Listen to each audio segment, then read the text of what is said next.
नमस्कार स्टूडेंट्स, आज की इस वीडियो में हम मेथड ऑफ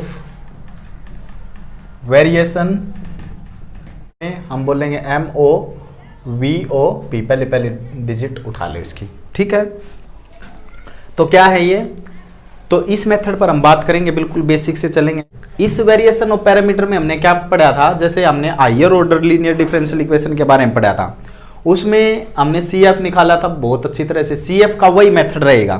पहली बात, CF का हम कैसे मेथड निकालते हैं, डिस्टिंग के लिए कैसे निकालते हैं, आयोटा में इमेजिनरी आ जाए कैसे निकालते हैं, रिपीटेड आ जाए कैसे, मतलब आप वो पहली वीडियो आप देख सकते हैं। तो सारी देखकर आप यहाँ तक आए होंगे तो आपको अच्छा समझ में आएगा। अब देखो, तो CF का तो वही मेथड रहेगा। PI के मेथड होते हैं। PI के मेथड हमने क्या निकाले हैं, वहां पर कितने, कम से कम बहुत सारी मैनी टाइप्स हमने मतलब पढ़ी थी। जैसे कि भाई कैसी कैसी टाइप बताओ, जैसे कि भाई x आ जाए, x स्क्वायर आ जाए, x क्यूब आ जाए, इस तरह के आ जाए, या फिर e की 2x e की ax है ना बराबर में, या फिर साइन x कोस x, हाँ सिकेंट x भी आ जाए, टेंजेंट x भी आ जाए, है ना। और भाई और क्या पढ़ा था, ये प्रोडक्ट में आ जाए या ये प्रोडक्ट में आ जाए, हाँ, या फिर प्लस में आ जाए x प्लस साइन x, मतलब बहुत सारी चीजें हम पढ़ के आए हैं भाई। पहले जो पूरा चैप्टर था, जो प्लेलिस्ट थी हमारी ओडी की, तो इसमें हमने इतनी सारी बात करी है। तो ये PI निकालने का एक मेथड था जो आपने इतना सारा लंबी प्रोसेस में पढ़ा। तो PI का एक मेथड तो था ये भाई, और PI निकालने का ही है अब दूसरा मेथड, मेथड ऑफ वेरिएशन। चलो ये मेथड है, तो इस मेथड को हम पढ़ेंगे। तो बताओ, इस मेथड को पढ़ने के लिए इससे भी PI निकलेगा, मतलब इसका फायदा क्या रहेगा।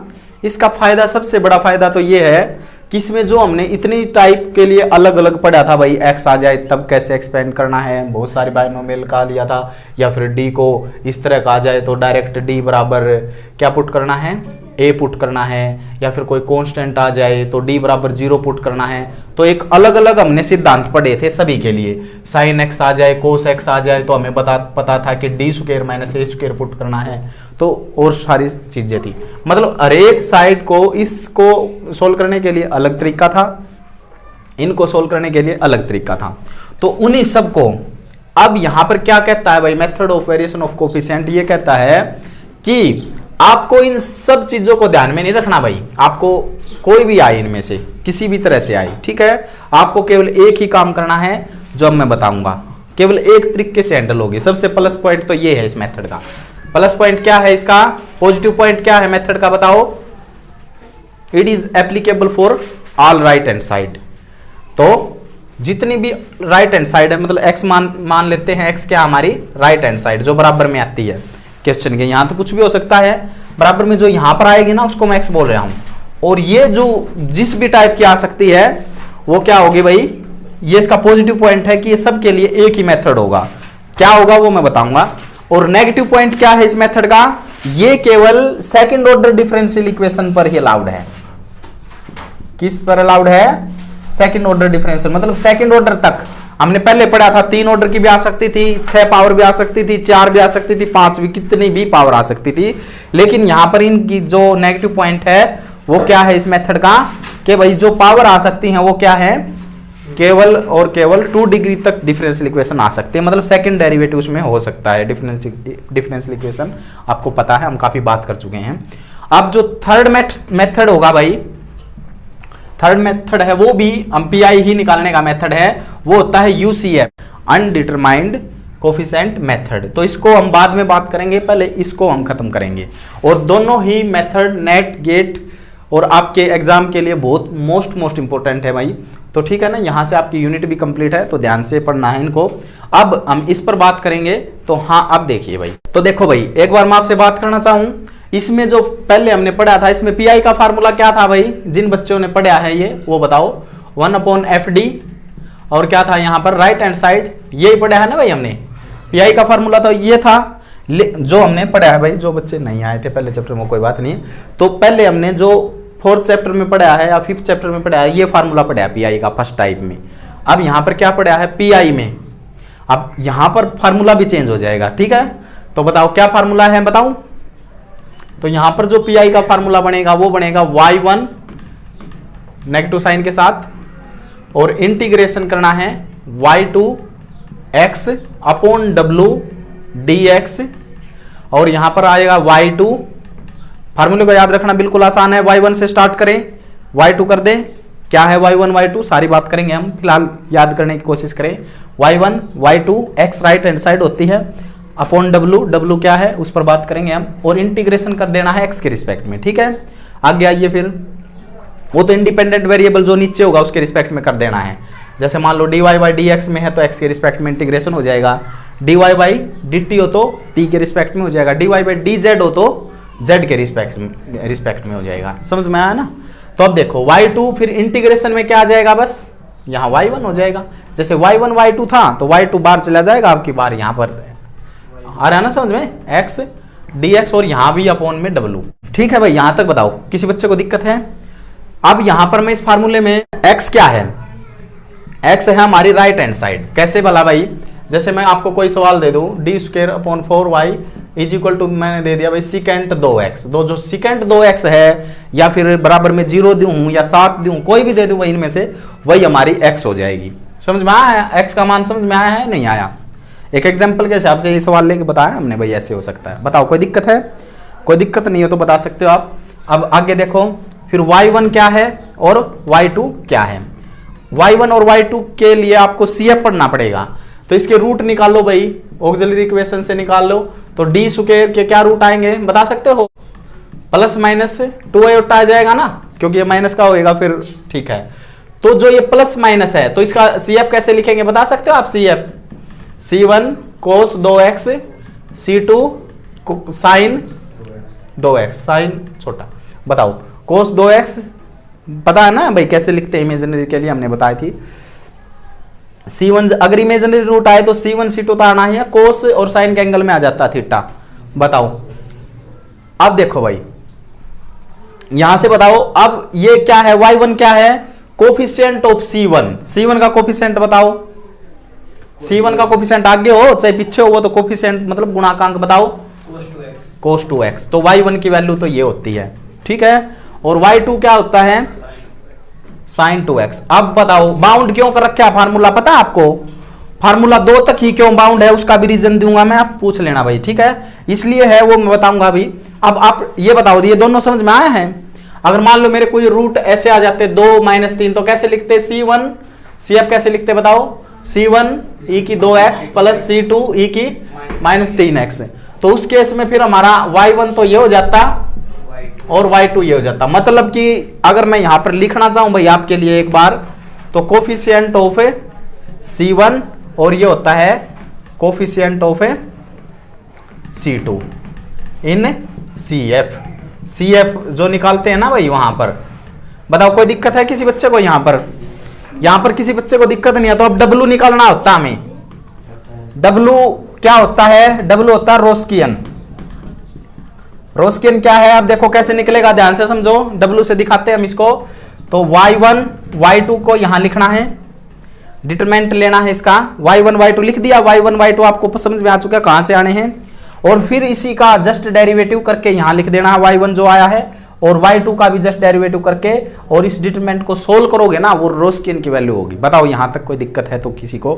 और सारी वैल्यू हमारे पास है, और x राइट हैंड साइड है। सिंपली इंटीग्रेशन करना है 2 बार, एक इंटीग्रेशन यहां करना है, एक इंटीग्रेशन यहां, आपका आंसर हो जाएगा और डायरेक्ट पी आई आ जाएगा। बताओ कोई दिक्कत है? बस हाँ, अब यहां पर ये हो सकता है जो ये इंटीग्रेशन है ये 2 जगह करना है ना। और इंटीग्रेशन क्या है, कई बच्चे क्या है भाई इंटीग्रेशन में दिक्कत भी हो सकती है। वैसे आपके कंसेप्ट अच्छे हैं तो कोई दिक्कत नहीं है, इंटीग्रेशन आपको पढ़ा है भाई आपने अच्छी तरह से, और नहीं पढ़ा तो आप साथ साथ में क्लियर भी हो जाएगा, कोई बड़ी बात नहीं इंटीग्रेशन। तो इंटीग्रेशन टफ हो सकता है बस, और सवाल में कुछ नहीं है। बताओ ये सवाल समझ में आया है या नहीं आया? अब एक सवाल से क्लियर करना चाहेंगे, ठीक है। देखिए भाई, अब हमने क्या है, हमने बताया था इस डिफरेंशियल इक्वेशन को ऐसे भी लिख सकते हैं ना, ये सेकंड डेरिवेटिव मतलब D square Y D X square, वो हमने बताया था। तो यहाँ पर ये क्या हो जाएगा, डी स्क्वायर से रिप्लेस होगा, ये फर्स्ट डेरिवेटिव डी से रिप्लेस होगा, और 9 और ये y यहाँ पर कॉमन। समझ में आया है ना? क्योंकि जो सब्स्टिट्यूट होते हैं भाई वो क्या था, d अपॉन डी एक्स को d से पुट करते हैं। ठीक है, अगर यहाँ पर स्क्वायर करोगे तो यहाँ भी स्क्वायर हो जाएगा। अगर यहाँ y लगाओगे, समझ में आ रहा है ना, तो यहाँ भी y लग जाएगा। ये अगर समझ में आया तो कोई बड़ी बात नहीं। डी स्क्वायर y आना था वो बाहर जाएगा, यहाँ y था और यहाँ y था वो बाहर निकल गया, समझ में आया है। और बराबर में जो था e की 3x अपॉन x स्क्वायर। अब ये होता है ना जो ये क्या होता है हमारा fd, क्या होता है ये हमारा fd, इसको बोलते हैं सिंबॉलिक फॉर्म, हम बात कर चुके हैं। ये है सिंबॉलिक फॉर्म, डी में लिख देते हैं। तो ऑक्सिलरी इक्वेशन कैसे लिखते हैं? ऑक्सिलरी इक्वेशन में कुछ नहीं होता, जो एफ डी है उसमें एम पुट कर दो और 0 के बराबर रख दो उसको, ठीक है, रख दो भाई।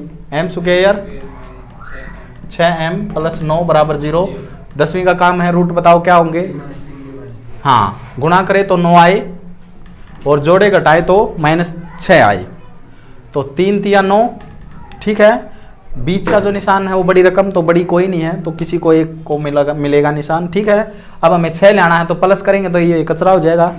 हाँ, तो अब देखो यहाँ 1 हो तो हम डायरेक्ट पुट कर सकते हैं m-3 बराबर 0, m बराबर 3, m बराबर 3, ठीक है। अब बताओ ये CF निकालना काम है, क्यों निकाल रहे CF? क्योंकि हमें y1 y2 भी तो चाहिए। हाँ, एक बात मैं बता रहा था कि ये सेकंड डेरिवेटिव तो मतलब सेकंड ऑर्डर डिफरेंशियल इक्वेशन पर ही क्यों लग सकता है, उसका कारण सुनो भाई। रोस्कियन कहाँ तक डिफाइन है? y1 y2, फिर इसका फर्स्ट डेरिवेटिव इसका, तो देखो अब आगे जाएगा तो फिर ये रोस्कियन ही नहीं निकाल पाएंगे हम, ठीक है ना।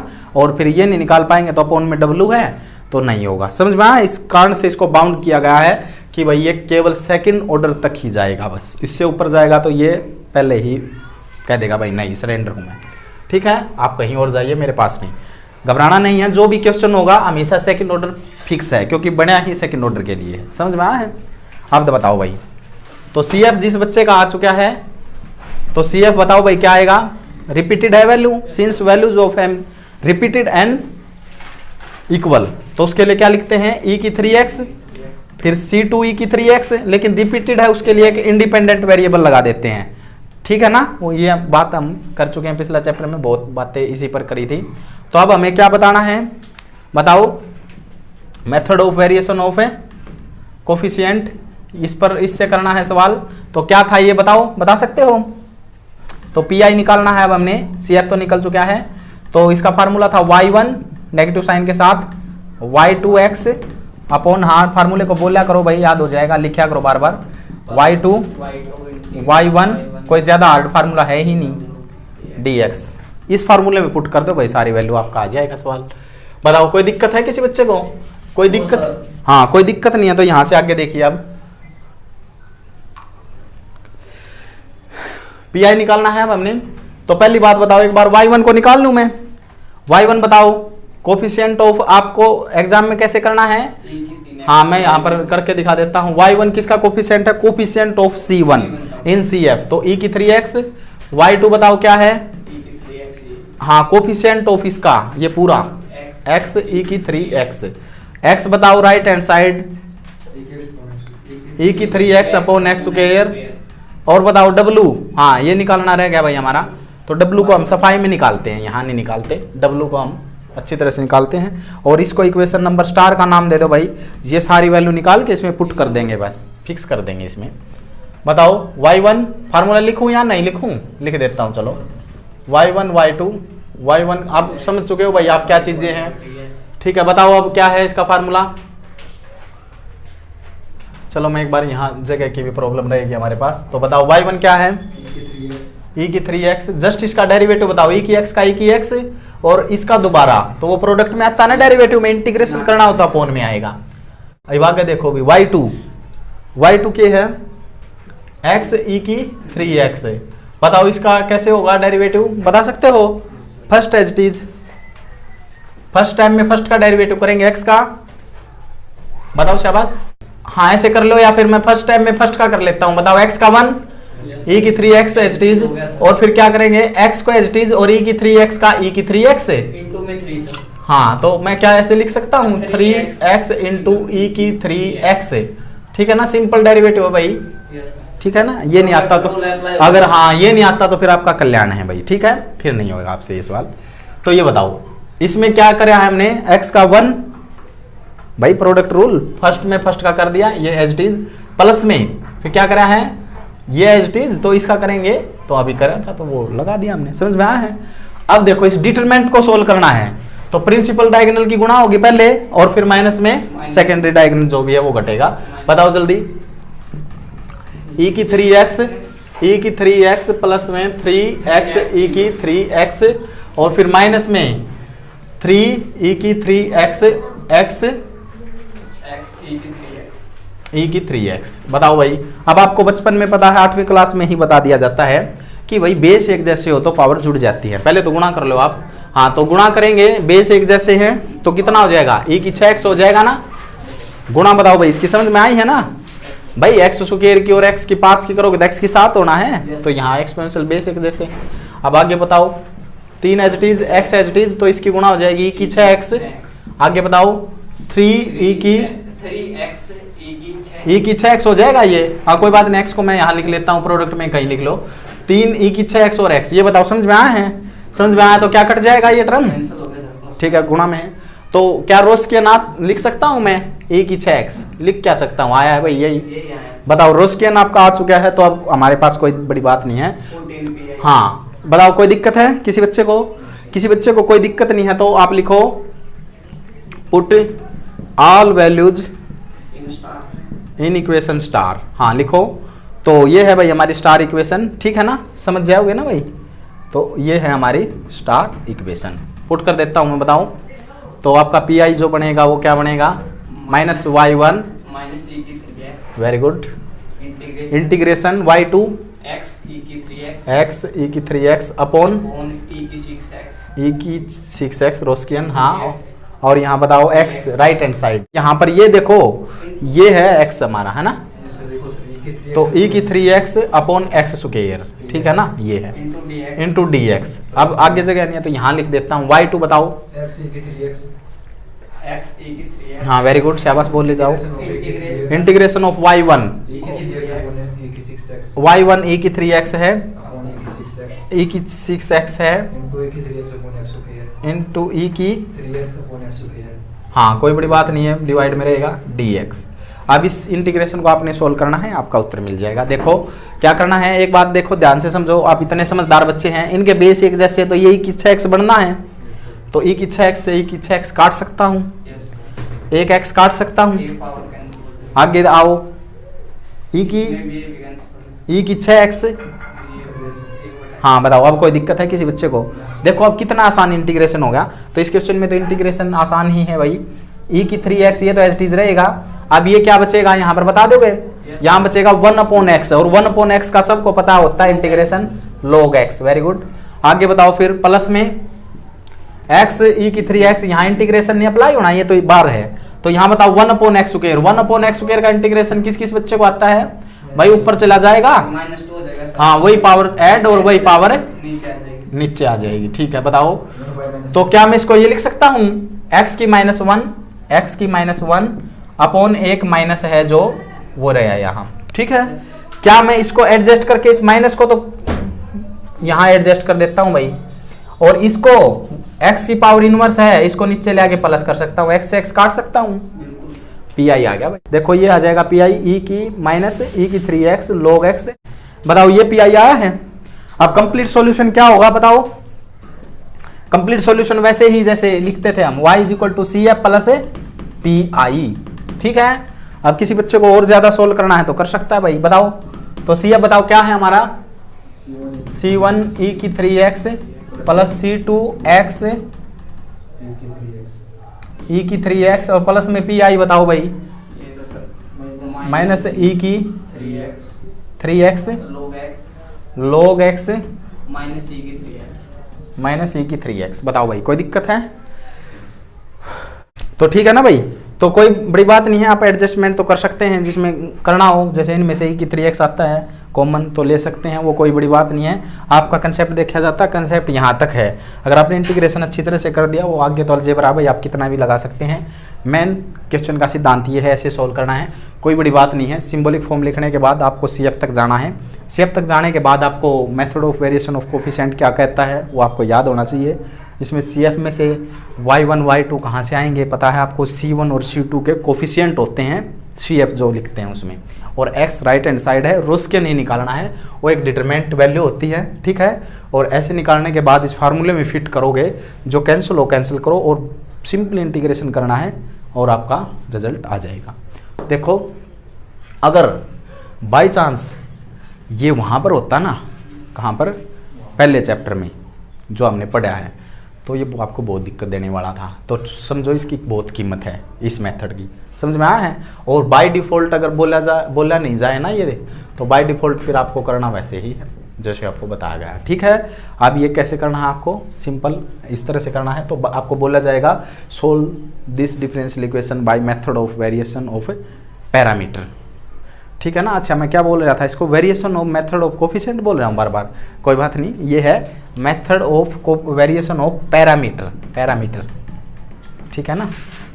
हाँ ठीक है, वो हाथ ठीक चल रहे थे, जुबान गलत है। तो method of variation of parameter ये होता है भाई, ठीक है ना। हाँ कोई भाई कोफिशिएंट भी चल जाए, पैरामीटर बोलो, कोफिशिएंट कोई बड़ी बात नहीं है, समझ में आया है।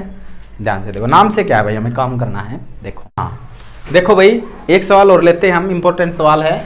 तो हमने method of variation of parameter पर ये भी सवाल, ठीक है। तो इसको और करते हैं भाई, ऐसे लिखा पाएगा। तो देखो क्या बताया था हमने, सेकंड ऑर्डर तक ही लगेगा। हाँ देखो भाई यहाँ तक आया समझ में, यहाँ तक समझ में आया है। तो अब चलो ध्यान दो भाई, अब इसकी सिंबॉलिक फॉर्म लिखा के D square plus 4 into Y, और यहाँ आ जाएगा टेंजेंट टू एक्स। तो एफ डी बताओ क्या है, एफ डी ये हो जाएगा ना, काफी बात कर चुके हैं। तो ऑक्सिलरी इक्वेशन में एम पुट कर देते हैं और 0 कर देते हैं इसको। एम की वैल्यू सभी बच्चों को आई होगी समझ में, क्या आ जाएगी पास बताओ, प्लस माइनस, हाँ क्यों आएगी पता है ना, रूट में -4 जाएगा, तो इसको क्या लिख सकता हूँ, -1 इंटू रूट 4। तो ये तो एटा होता है, प्लस माइनस स्क्वायर करेंगे दोनों तरफ आता ही है बाय डिफॉल्ट। तो 2 अयोटा, इसका नाम अयोटा और इसका पता है ना, रूट में -1 आ जाए तो कॉम्प्लेक्स नंबर में चला जाता है, वो सारी बातों पर बात करी है हमने। अब देखो ये आया है तो ये क्या है, डिस्टिंक्ट है ना, 2 अयोटा एक माइनस का 2 अयोटा, तो बहुत दिन रात का फर्क है इसमें। तो बताओ C1 इमेजिनरी है तो कैसे लिखते हैं, cos 2x, हाँ sin 2x। यहां तक बताओ भाई, किसी बच्चे को दिक्कत है, कोई दिक्कत नहीं है। तो अब आगे तो बस CF करवाना है, वो PI करवाना है भाई। तो ठीक है ना, PI के लिए जितनी भी आएगी बस मेथड वही रहेगा। देखो अब यहाँ टेंजेंट आ गया, वहाँ हमने टेंजेंट के लिए अलग पढ़ा था भाई, x की डिफरेंट पावर के लिए अलग पढ़ा था, x साइन को प्रोडक्ट में आ जाए तो अलग पढ़ा था। लेकिन यहाँ क्या है भाई, एक ही चलना है। क्या है वो मेथड बताओ, शाबाश बताया था आपको, बोलो शाबाश, वेरी गुड, y2 ये फार्मूला है ना, बहुत आसान फार्मूला है भाई मेरे ख्याल से। तो ये y1 हो जाएगा coefficient of C1 and C2, y1 y2 आए हैं, x हमारा बैठा हुआ है भाई, असरा हमसे भाई कब मुलाकात करोगे, x हमारा ये है, ठीक है। तो अब बताओ, अब हमारा रोस्कियन निकालना ही काम बन जाता है, निकाल दूं, ध्यान से समझो। y1 लिखो जल्दी, cos 2x, और जस्ट इसका डेरिवेटिव, cos का माइनस साइन होता है डेरिवेटिव, तो एक 2 आगे चला जाएगा प्रोडक्ट में। किसी बच्चे को दिक्कत है तो बात कर सकता है, sin 2x, हाँ वेरी गुड, हाँ डेरिवेटिव आपका अच्छा है, वेरी गुड, इस लेवल पर होना भी चाहिए भाई आपका अच्छा डेरिवेटिव। अब देखो गुणा करो, इसकी कर दोगे भाई गुणा, 2 cos स्क्वायर 2x, और इसकी करोगे तो गुणा, एक माइनस पहले है तो 2 sin स्क्वायर 2x, समझ में आया है। 2 कॉमन ले लोगे, sin square theta plus cos square theta 1 होता है। क्या रोस्कियन 2 आया है भाई आपका, आना भी चाहिए।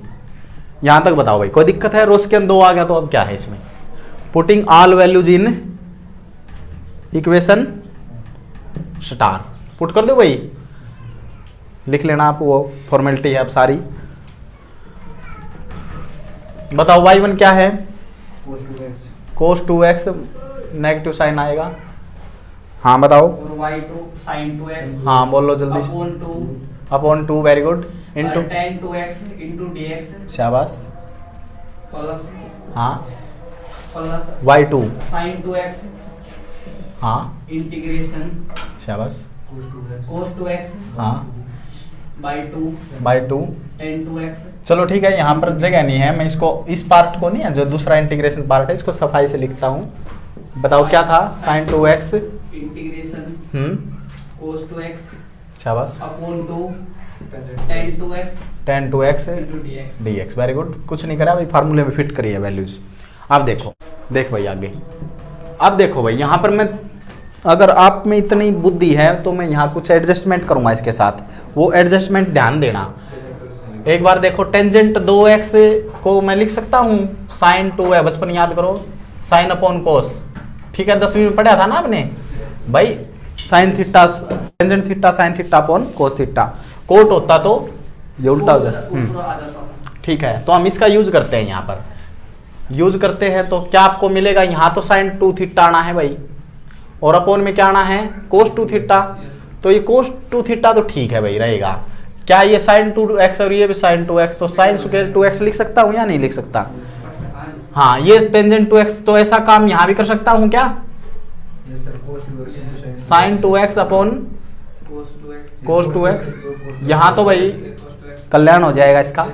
अब देखो ये इंटीग्रेशन कितना आसान है, बहुत आसान है ना ये इंटीग्रेशन भाई। साइन का ये तो बाहर चला जाएगा भाई, कांस्टेंट है, तो साइन का इंटीग्रेशन करना है, माइनस का कोस होगा, माइनस का कोस 2x और अपॉन में 2, ये तो इंटीग्रेशन बहुत आसान है, हो गया है तो काम। ये इंटीग्रेशन और समझो, हम यही खेल जा रहे हैं इससे, तो खेलना आ रहा है ना आपको भी कैसे खेलना है। तो साइन स्क्वायर थीटा क्या होता है, मैं यही खेल जाऊंगा भाई इससे, 1 माइनस कोस स्क्वायर 2 थीटा। आप अगले स्टेप में लिखो ये भी हटा के। एक्चुअल में आपको एग्जाम में क्या करना है, स्टेप वाइज चलना है। टेंजेंट की जगह पहले वो रिप्लेस करोगे, फिर जो काटा पिट्टी मचाओ फिर इसको रिप्लेस करोगे। बताओ समझ में आया है नहीं आया?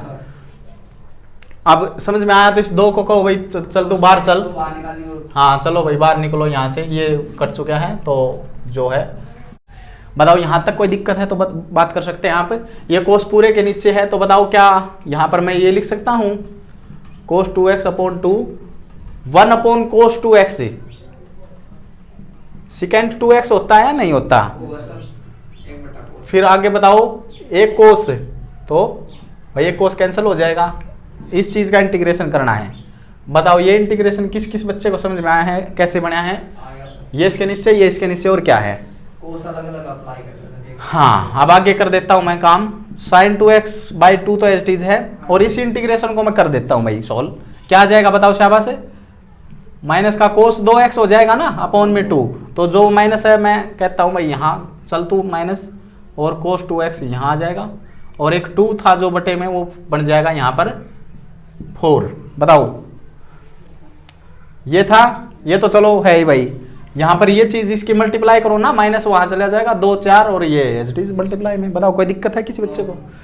तो ये तो हो गया भाई सोल्व। अब ये चीज सोल्व करनी है। बताओ कोस 2x अपॉन 2। अब एक बात है आपको इस लेवल पर याद होना चाहिए, सिकेंड एक्स का डायरेक्ट इंटीग्रेशन। बताओ इंटीग्रेशन अलग अलग अप्लाई हो जाएगा ना, तो क्या हो जाएगा log secant X plus tangent X. ये इंटीग्रेशन होता है सिकेंड का डायरेक्ट, ठीक है। और माइनस में कोस का इंटीग्रेशन बताओ क्या होगा, प्लस का साइन 2x अपॉन 2, और भाई हो चुका है इंटीग्रेशन। और फिर अगली चीज है चीज, बस अब क्या करना है, हो गया काम। आप तो बस कंप्लीट सॉल्यूशन लिखना है। क्या होगा complete solution? CF plus PI, और यहाँ पर लिखना है इंडिपेंडेंट वेरिएबल। इसमें वैल्यू जमा दे और आपका उत्तर आ जाएगा भाई कंप्लीट। बताओ किसी बच्चे को कोई दिक्कत हो तो बात कर सकता है। समझ में आया है? ठीक है।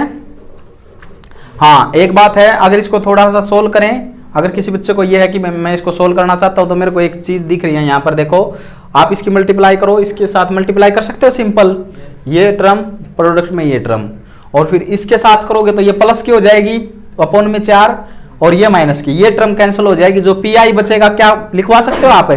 क्या इतना PI बचेगा भाई आपका? बताओ मेरे से बात करो।